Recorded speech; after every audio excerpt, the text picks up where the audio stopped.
Assalamualaikum warahmatullahi wabarakatuh. Salam sejahtera untuk kita semua. Apa kabarnya rekan-rekan mahasiswa, mahasiswi Universitas Dian Nusantara? Kita berjumpa kembali di mata kuliah pengambilan keputusan manajerial di pertemuan yang keempat. Tidak terasa kita sudah memasuki pertemuan yang keempat. Mudah-mudahan Allah Subhanahu wa taala Tuhan Yang Maha Esa memberikan kita keberkahan kesehatan sehingga kita bisa menyelesaikan mata kuliah ini dengan sukses dan lancar. Rekan-rekan semuanya, sebelum kita memulai proses belajar mengajar ini, alangkah baiknya sama-sama kita berdoa agar proses belajar mengajar ini berjalan dengan sukses dan lancar. Berdoa menurut keyakinan dan kepercayaan masing-masing. Berdoa dimulai.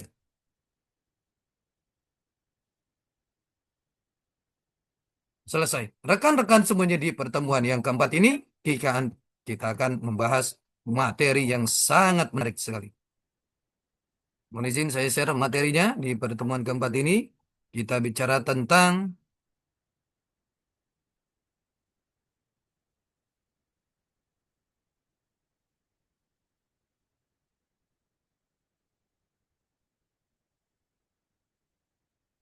pengambilan keputusan dengan metode menghadapi lawan.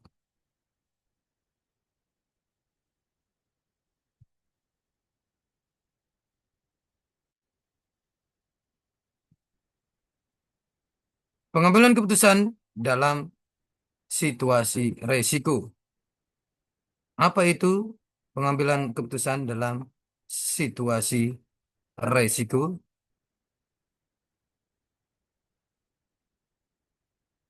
Pengambilan keputusan dalam situasi resiko yang kita kenal,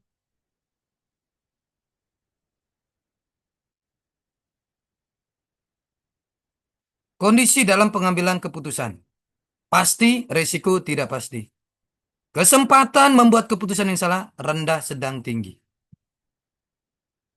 Konsepsi resiko. Resiko merupakan sesuatu dalam hal ini yang akan diterima atau ditanggung oleh seseorang sebagai konsekuensi atau akibat dari sesuatu tindakan. Arti lain dari resiko, kita lihat di sini. Resiko adalah kesempatan timbulnya kerugian.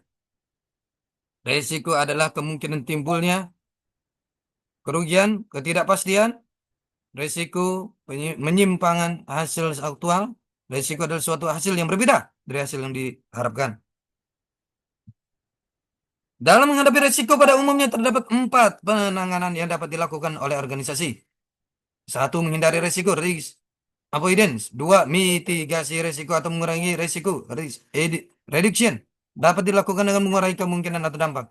Transfer resiko atau pengalihan kepada pihak lain, risk sharing atau transfer. Menerima resiko, risk abstain. Dampak resiko: 1. Timbulnya kerugian. 2. Adanya ketidakpastian. Resiko tidak akan dapat dihilangkan sepenuhnya, tetapi hanya dapat diminimalkan atau dibuat sekecil mungkin sampai pada batas tertentu, yaitu dengan jalan mengelola resiko secara baik, manajemen resiko. Untuk mengelola risiko diperlukan hal-hal tersebut. 1. Pengetahuan atau ilmu yang menyangkut hal-hal berikut: jenis-jenis risiko, sumber risiko, karakteristik risiko, cara penanganan risiko. Jenis-jenis risiko: risiko dinamis, risiko yang berhubungan dengan dinamika atau perubahan keadaan ekonomi seperti tingkat harga, selera, dan teknologi. Risiko dinamis dapat berupa risiko manajemen, risiko pasar, risiko keuangan, risiko produksi, risiko politik, risiko yang berhubungan dengan perubahan politik yang diambil pemerintah, risiko inovasi, risiko yang berhubungan dengan terjadinya perubahan-perubahan produk berupa bentuk, isi, atau cara, metode-metode baru dalam pembuatan produk tersebut. 2. Risiko statis. Risiko yang berhubungan dalam keadaan ekonomi yang statis. Risiko statis dapat berupa A. Risiko fundamental, yaitu risiko yang menyangkut rakyat banyak. B. Risiko khusus, yaitu risiko yang menyangkut orang perorangan.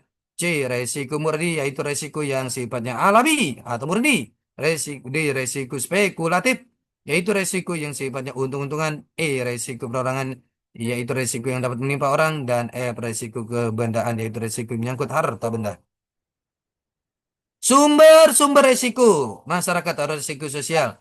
berupa tindakan orang-orang yang menciptakan kejadian yang menyebabkan terjadinya penyimpangan yang merugikan dari hadapan kita, dari harapan kita.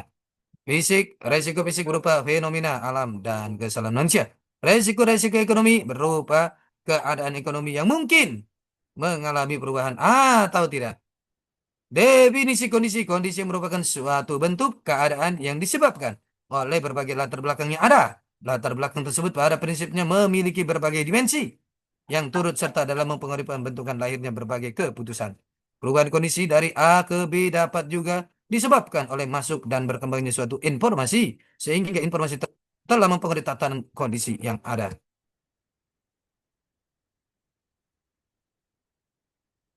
Itu adalah definisi kondisi. Kondisi merupakan suatu bentuk keadaan yang disebabkan oleh berbagai latar belakang yang ada. Latar belakang. Pengambilan keputusan situasi pasti. A. Menggunakan linear programming, yaitu merupakan alat analisis atau teknik sistematis yang digunakan untuk membantu manajer dalam pengambilan keputusan dalam kondisi deterministik mendasarkan pada asumsi-asumsi kepastian. Ciri khusus penggunaan teknik ini berusaha untuk mendapatkan maksimalisasi atau minimalisasi, memaksimalkan efektivitas, promosi, dan lain sebagainya yang bersifat perolehan manfaat. Meminimalisasi dapat berupa meminimalkan biaya atau hal-hal yang bersifat pengorbanan.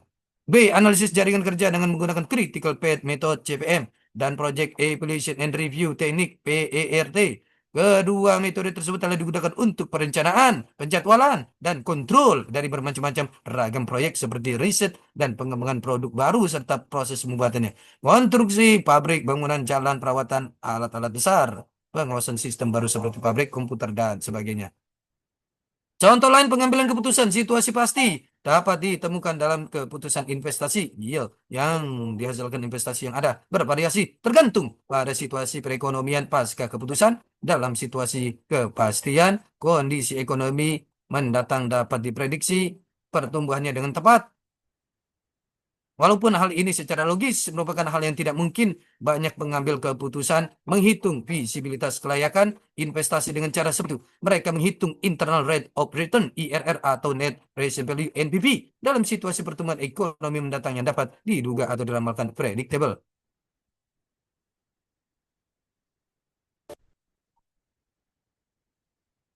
Pengambilan keputusan dalam situasi tidak pasti. Pada kondisi seperti ini, proses lahirnya keputusan lebih sulit atau lebih kompleks dalam artian keputusan yang dibuat belum diketahui nilai probabilitasnya atau hasil yang mungkin diperoleh. Situasi seperti ini dimungkinkan sekali terjadi dikarenakan minimnya informasi yang diperoleh, baik informasi yang sifatnya hasil penelitian maupun rekomendasi lisan yang bisa dipercaya. Karena itu, membangun perangkat suatu sistem informasi manajemen yang kredibel merupakan suatu keharusan ya pada saat ini. Jika tidak, suatu organisasi akan tertinggal, terutama jika ia berkompetisi secara aktif di pasar bebas. Informasi tersebut dapat dipakai secara pendukung dalam pembuatan keputusan. Pada penggunaan teknologi modern di mana informasi terbagi menjadi dua, yaitu satu informasi internal berasal dari lingkungan dalam organisasi yang terima, selanjutnya diolah menjadi informasi yang mendukung pembentukan dalam proses pengambilan terorganisasi. Dua, informasi eksternal berasal dari lingkungan luar organisasi yang selama ini mereka merupakan pihak-pihak yang memiliki kepentingan terhadap organisasi. Informasi eksternal tersebut diolah menjadi informasi pendukung dalam proses pengambilan keputusan organisasi.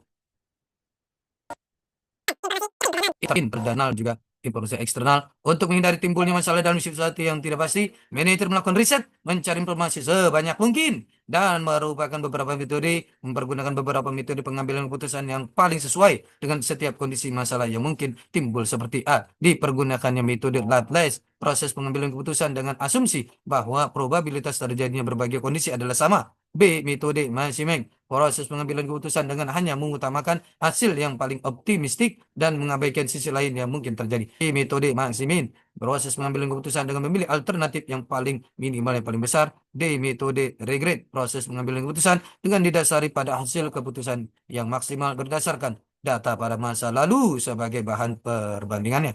Metode realisme, proses pengambilan keputusan dengan menggabungkan metode maksimal dan maksimim. Itu untuk menghindari timbulnya situasi yang tidak pasti. Pengambilan keputusan dalam kondisi konflik kondisi konflik, maka pengambilan keputusan yang dilakukan akan menimbulkan dampak yang mungkin saja bisa merugikan satu pihak. Dalam keadaan seperti ini lahirnya keputusan sebelumnya telah diawali oleh keadaan yang saling bertentangan antar satu pihak dengan pihak lainnya. Untuk menyelesaikan masalah di sini biasanya dilakukan pendekatan teori permainan yang dalam dunia bisnis diaplikasikan dalam bentuk tawar-menawar harga dan hingga terrealisasinya suatu kontrak atau kesepakatan. Situasi konflik muncul jika terdapat dua kepentingan atau lebih yang harus diambil oleh pengambil keputusan. Satu pihak mengambil keputusan tidak hanya memikirkan pada tindakannya sendiri, tetapi juga tertarik pada tindakan pesaing. Situasi konflik terjadi kalau kepentingan pengambil keputusan atau lebih saling bertentangan. Pengambil keputusan bisa juga berarti pemain player dalam situasi permainan games. 7 step to effective decision making, langkah membuat keputusan yang efektif. Kita lihat identify the decision. Yang kedua, gather information. Yang ketiga, identify alternatif. Yang keempat, weigh the evidence. Yang kelima, choose among alternatif. Yang keenam, take action. Yang ketujuh, review your decision. Itu adalah langkah membuat keputusan yang efektif. Kesadaran yang mungkin, kemungkinan adanya masalah dan kesempatan bantuan, tujuan dan sasaran, mencari alternatif, mencari informasi, penilaian terhadap alternatif, memilih alternatif terbaik, pelaksanaan atau implementasi keputusan. Sudahkah masalah terpecahkan? Sudahkah tujuan tercapai? Penilaian efektif keputusan. Rekan-rekan semuanya, ini adalah pertemuan kita yang keempat. Kita akan berjumpa di pertemuan-pertemuan selanjutnya. Tetap semangat belajar untuk mencapai kesuksesan. Salam sehat selalu. Assalamualaikum warahmatullahi wabarakatuh.